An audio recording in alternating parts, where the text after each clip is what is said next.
എലിയും പ്രഭാത മന്നയിലേക്ക് ഏവർക്കും സ്വാഗതം.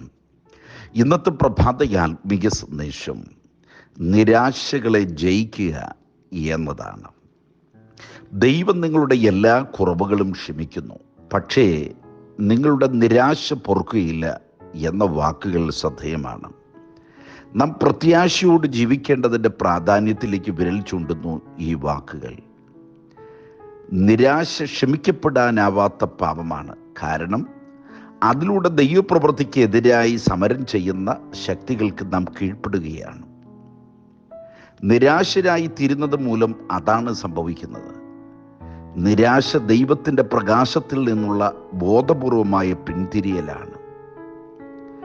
ദൈവ വെളിച്ചത്തിൽ നിന്ന് മനഃപൂർവ്വമായി വഴിമാറി ഇരുട്ടിനെ അഥവാ നിരാശയെ ആശ്ലേഷിക്കുന്നത് ആത്യന്തിക അപരാധം തന്നെയാണ്. നിരാശയെ ന്യായീകരിക്കത്തക്ക ഒരു കുരിശും ജീവിതത്തിൽ നേരിടുന്നില്ല. ശുഭാപ്തി ചിന്ത കൊണ്ടും വിശ്വാസം കൊണ്ടും മറികടക്കാൻ കഴിയാത്ത ഒരു അത്യാഹിതവുമില്ല. ദൈവത്തിൻ്റെ മുൻപിൽ അർപ്പിക്കാൻ കഴിയാത്തതും ഏതെങ്കിലും ഉദ്ദേശത്തിനു വേണ്ടി ദൈവത്തിന് ഉപയോഗിക്കാൻ കഴിയാത്തതുമായ ഒരു വേദനയും കഠിനമായ പോരാട്ടവുമില്ല. നിങ്ങൾക്കിപ്പോൾ നേരിടേണ്ടി വരുന്ന പ്രശ്നം എത്ര വിഷമമുള്ളതായിരുന്നാലും അതിൻ്റെ പ്രത്യക്ഷ പാപത്തിൽ അന്താളിച്ച് അത് പരിഹരിപ്പാൻ കഴിയാത്തതാണെന്ന ധാരണയിൽ ഒരിക്കലും വഞ്ചിതരാകരുത്. പ്രശസ്ത ഫ്രഞ്ച് ചരിത്രകാരനായ പിയറി ആഗസ്തീറിനോ ജീവിത സായാഹ്നത്തിൽ വാതരോഗം പിടിപെട്ട് കിടപ്പിലായി. സന്ധികളിലെല്ലാം നീർക്കെട്ടും കഠിനമായ വേദനകളും, കൈയും കാലും ഒന്നും അനക്കാൻ പാടില്ല. വിരലുകൾ കോടിയും മടങ്ങിയും ഇരുന്നു. ബ്രഷ് കയ്യിലെടുക്കാൻ പോലും അദ്ദേഹം അസഹനീയമായ വേദന അനുഭവിക്കേണ്ടി വന്നു. എങ്കിലും ആ കലാകാരൻ ചക്രങ്ങൾ ഘടിപ്പിച്ച കസേരയിലിരുന്ന്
എല്ലാ നിലയിലും തകർച്ചയിൽ നിന്ന് തകർച്ചയിലേക്ക് നീങ്ങുമ്പോഴും ആ ഭക്തന്റെ വാക്കുകൾ എൻ്റെ വീണ്ടെടുപ്പുകാരൻ ജീവിച്ചിരിക്കുന്നു എന്നതായിരുന്നു.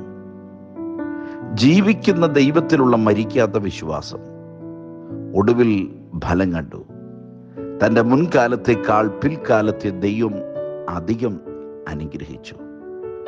നിരാശകളെയും പരിമിതികളെയും പരിഹരിപ്പാൻ കഴിയുന്നത് ദൈവത്തിലുള്ള അചഞ്ചല വിശ്വാസത്തിലൂടെയാണ്.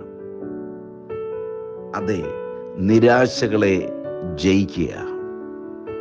ഈ പ്രഭാതത്തിൽ സന്ദേശം നമുക്ക് ഏവർക്കും അനുഗ്രഹമാകട്ടെ. പ്രിയ പിതാവേ, അവിടുന്ന് ഞങ്ങൾക്ക് നൽകിയ പ്രഭാതത്തിനായി സ്തോത്രം. ആത്മീയ സന്ദേശത്തിൻ്റെ മുൻപിൽ ഞങ്ങളെ വിധേയപ്പെടുത്തുന്നു. ആലോചന ഏവർക്കും ഉപകാരമാകട്ടെ. ഈ ദിനം എൻ്റെ പ്രിയപ്പെട്ടവർക്ക് അനുഗ്രഹമായി തീരട്ടെ. കർത്താവായ യേശുവിൻ്റെ നാമത്തിൽ സന്ദേശം ശ്രവിക്കുന്ന എൻ്റെ പ്രിയപ്പെട്ടവരിൽ നിരാശകൾ അകന്നു മാറട്ടെ. ക്രിസ്തുയേശുവിൻ്റെ നാമത്തിൽ പിതാവേ, പ്രാർത്ഥന കേൾക്കുമാറാകണമേ. ആമേൻ. ഈ വചനങ്ങളാൽ കർത്താവ് ഏവരെയും അനുഗ്രഹിക്കുമാറാകട്ടെ.